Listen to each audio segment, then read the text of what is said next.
Hey, what's up everyone, and welcome to the School of Personal Finance. So if you turn on the news these days, all you hear about are people talking about the recession. We're going to have one the end of 2019. Is it going to be in 2020? But everybody seems very convinced that there is a recession coming soon. So in this video, I'm going to walk you through exactly what a recession is, if it really matters, and if we do have one, what are the best ways for you to prepare yourself. Let's get to it. So before I start, I just wanted to let you all know that I just recently passed 100 subscribers on this channel. Took a few months, got up over 100. I appreciate each and every one of you that have hit that subscribe button. If you've not done so yet, please go ahead and do so. Hit that like button while you're at it. It helps with the YouTube algorithms, with them showing my videos to more and more people when they search for different topics. So for everybody that's subscribed already, thank you very much. I do appreciate it. So the reason that this recession talk has been in the news so much recently is because of what we call an inverted yield curve. And what that means is when the 10-year treasury, the interest that it pays, goes below what the 2-year treasury is paying. So for example, if the 10-year treasury is paying 1.5% interest and the 2-year is paying 1.6% interest, that is a telltale sign that we are going to have a recession in the next 12 to 24 months or so. And now it also doesn't help that it's been 10 years since the Great Recession, since we've had our last recession. So typically, 7 to 8 years has been the historical average for recessions. So we're kind of long in the tooth here. So at 10 years, everybody's already feeling like there should be a recession coming. And then on top of that, you have this inverted yield curve event happen. And now everybody's just talking about it. And the more people talk about it, then the more other people talk about it, and it starts to spread. So right now, it's really all over the news. And everybody feels like we're due for a recession. Corporate earnings are slowing down a little bit. Everybody just kind of feels like it's time for a recession, and they're talking about it, and they're wondering how they should prepare for it. So what is a recession, and does it even matter to you if we have one? So a recession is when the GDP, the gross domestic product in this country, contracts, when it goes negative for 6 months. So 2 consecutive quarters of negative growth is what we consider to be a recession. And GDP is just the total value of everything that is produced in this country. So they measure that, and as the economy expands and we have more jobs and people's incomes go up, the GDP expands, it goes up. So when we go into a recession, the opposite happens, right? We have less production in this country, corporate earnings start to contract, corporations might lay people off, people might lose jobs, and then we could get into situations like 2008, 2009, which was a bigger recession, the Great Recession. And during that time, unemployment really started to go up. A lot of people lost jobs. There was no lending going on. The economy was in very rough shape, and the government had to intervene and take some big steps in order to get things back on track. So there is reason to be afraid of a recession, but it does depend on you and your individual circumstances. So the government and the Federal Reserve, they do try to step in and at least soften the blow or make these recessions not last too long. There's different levers that they could pull in order to try to help the economy get back on track. So they've done things like the payroll tax holiday. I don't know if you remember that a few years ago. Quantitative easing, where they just pretty much flush the economy with cash, where they just print money and our debt skyrockets. But we've been through QE, whatever, where the Federal Reserve just keeps printing money and, feeding cash into this economy to help it grow along. And on top of that, they lower the interest rates. So we just had another interest rate cut a few weeks ago where the Fed lowered the rates to make money cheaper and borrowing cheaper for people to keep this economy chugging along. So even though you have millions of people, predicting the next recession and what the cause of it's going to be, and everybody has their opinion on it, the real truth is nobody knows when the next recession is going to come or what's going to cause it. Usually it's something that none of us have ever heard of or even thought of that causes the recession. Like in 2008, 2009, none of us really knew what credit default swaps were or negative amortizing loans. Those are the things that took this economy down back then, but yet nobody really knew what they were. Like, yes, we could see that maybe there was a bubble in the housing market and that lending was ridiculous, that you could get a mortgage or a home equity line of credit as long as you had a pulse. You really didn't need to have a job or any income, and you could qualify for as much money as you wanted to. So there were signs at that point that something was very wrong, but nobody really knew the severity of it because we didn't really understand the inner workings of what was, going on behind the curtain. And it's going to be the same thing with the next recession. We could all say that it's the debt in this country because the debt, 22 trillion and counting, it's ridiculous. So yes, it could be the debt that buries us this time, but it could be the trade war, it could be our relationship with other countries in this world. Like, we just don't know. The tariffs, we don't know what it's going to be. Everybody has their opinion, but it could be something completely out of left field that nobody's even thinking about. So it makes it hard to prepare because we just don't know what's going to happen in the future.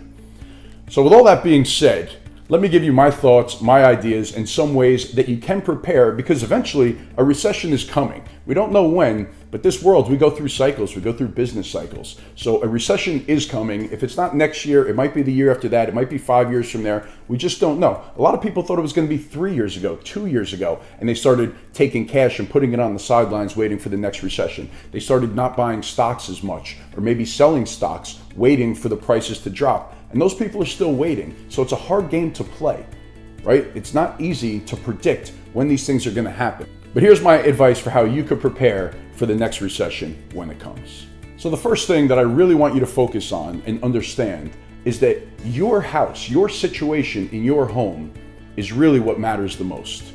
If you have very solid financials and you have cash in the bank and no debt and you are on a strong financial foundation, recession, whatever. It just isn't that big of a deal. If anything, it will end up being an opportunity for you to add and build upon that foundation. It's not going to be a threat to you.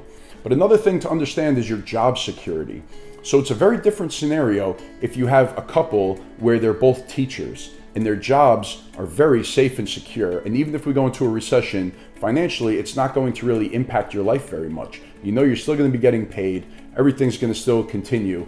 And there's not much risk to you if we do go into a recession, compared to, a married couple where one of the spouses is a stay-at-home parent and the other spouse is a travel agent. That's a very risky scenario if we go into a recession, and you need to prepare much differently. But not just if we're going to have a recession, just in general, your finances need to be dealt with in a manner that's much different than a family where both parents are teachers. So the first thing is understanding your situation and where you sit. And now, if you're in a situation where your job might not be that secure, then this is the perfect time to really evaluate your position and look at your company and start to get a good understanding. If corporate profits do go down, if earnings go down, could I be laid off? Might I be on that hit list? If they need to start laying people off and reducing staff, could I be laid off? Because now is the time then to really start networking and talking to people that are in your industry and getting online and building relationships, just in case you have to jump ship and you have to find somewhere else to go. So that's a good way to start planning for a recession. If it's 1 year from now, 5 years from now, whenever it is, it's just to make sure that you have enough connections in your industry that if you need to jump ship, you could do so and land somewhere that's comparable. A great quote that I recently stumbled upon, I can't remember where I saw it, it was online somewhere, but it said, "When you lose your job, it's a recession. When I lose my job, it's a depression." I thought that was pretty funny, but it's true. If everything's cool with your job and we go into a recession or whatever, then it just isn't going to hit home to you all that much. But if you lose your job, it's going to hurt. So you need to be prepared for, whatever it's going to throw at you. All right, so let's start with some short-term ways that you could prepare for the next recession. And a lot of these things, recession or not, this is just solid financial advice. So I might be redundant here with other things that I've said in the past, but maybe they're just emphasized a little bit when we're nearing the end of a business cycle and there's a risk of recession. So short-term things, here we go. First thing is your emergency fund, your cash. You want to make sure that it's adequate, that if something happens, that you have enough cash on hand. So you really want to focus on being a little bit cash heavy as we get to the end of this business cycle. And one actionable item that you could do right now, which is a great idea, because recessions, they do provide opportunities if you have cash. So one thing that you could do is open up a separate savings account, like a Capital One or Ally Bank, an online savings bank. Open it up, nickname that account Recession Fund, and just start funneling a little bit of money in there. So maybe you make some conscious decisions in your life. If you're going to go out to eat, you say, you know what, we're not going to go out to eat tonight. I'm going to throw that $100 into our recession fund. Or if you could just save a little bit extra, just start padding that recession fund a little bit. This way, when it actually does come, you have some cash in there that either could tack onto your emergency fund or that you could use to take advantage of opportunities like buy stocks if they go down 30%, or buy an investment property if the real estate market, takes a big beating. So don't confuse this with your emergency fund. You still need to have your emergency fund, but just open up a little side account, call it your recession fund, and just start throwing some money in there and build it up as much as you can. If we don't have a recession for 5 years, you could get a lot of cash in that thing, and you could only use it for a recession. So when the recession comes, that money's earmarked for some good investments. People get rich during recessions. That is the time to strike. One of my biggest regrets was not having a lot of money in 2008, 2009 at my disposal where I could buy assets. Because if you bought houses back then, a lot of them have doubled in value, even more. Stocks, more than doubled in value. It was a great time to be buying. So that leads me into the next thing that is good to do when we think that there might be a recession coming. And that's get lines of credit available to you in place now. So if you were thinking about getting a home equity line of credit, now's the time to do it. You don't need to use the money. Just get it available so that it's sitting there in case life throws a curveball at you and you lose your job during a recession. You're not going to be able to get one at that point if you don't have a job. So put these lines of credit in place now where if disaster strikes, if something happens, you have access to them during that time. Or if everything is status quo in your life, you're not going to be able to get them still. The banks aren't going to be giving them if we go through a really bad recession. So if you have that money available to you, you could strike while the iron's hot. You could buy a rental property at 50% off, buy stocks at 50% off. You could start taking more risks, more chances if you have access to capital at that time.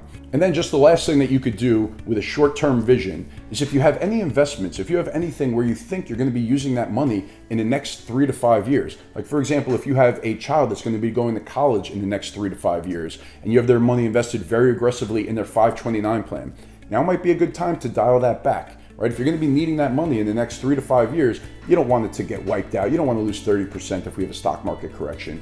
Or if you have an investment property where you're thinking, you know what, I want to sell this place within the next few years, we're at a good time to be selling these things. Home prices are pretty solid right now. So those are the types of thoughts that you should be thinking. If you have any investments, 3 to 5 year time horizon, the time is pretty good right now to take some money off the table. It's not a bad idea.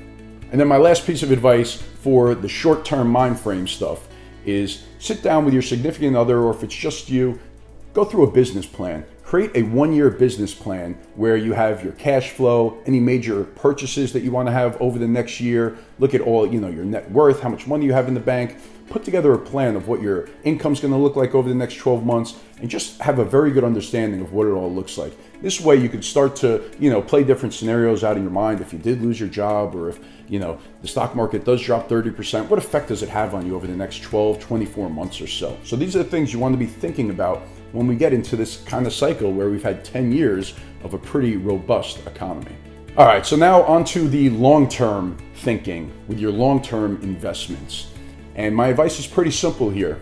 Don't do anything, right? With your retirement accounts, with IRAs, with 401ks, if you have, 10, 15, 20, 25 plus years before you're going to be turning 59 and a half, touching that money at all, then don't even worry about it. We're going to go through these market cycles, and you can't let that dictate how you're going to invest inside of these retirement accounts. The best thing you could do is just ignore the noise and continue to contribute to these accounts, however often you get paid. Just continue with the payroll deduction, max out your IRAs every year, just continue on that path. Hindsight is 20/20. It's very easy for me to say, that I should have sold all my stock in 2006 and 2007, but you don't know until you get punched in the face. So you just got to go with it and understand that it's going to happen. You're going to go through cycles and that nobody can time this stuff. So a big thing that I also want to get across to you is it is not a good idea to listen to the noise and then sell your stock. So if we go down 15% in the market and you're going to hear everybody, oh, this is the beginning of a big recession and the stock market's just going to go lower and lower and lower, they might be right. It could happen, but you just don't know. So to try to time the market at that point and get out, that's one decision. The next decision is the harder one, and that's when do you get back in? Because as the market continues to fall, you're thinking to yourself, well, I'll just wait for it to go a little bit lower, and then I'll jump back in. But that time, it comes and goes like that. Like if you look at a chart for 2009, the stock market spiked down and it spiked back so quickly, where if you were waiting for that perfect time, it's like you missed it.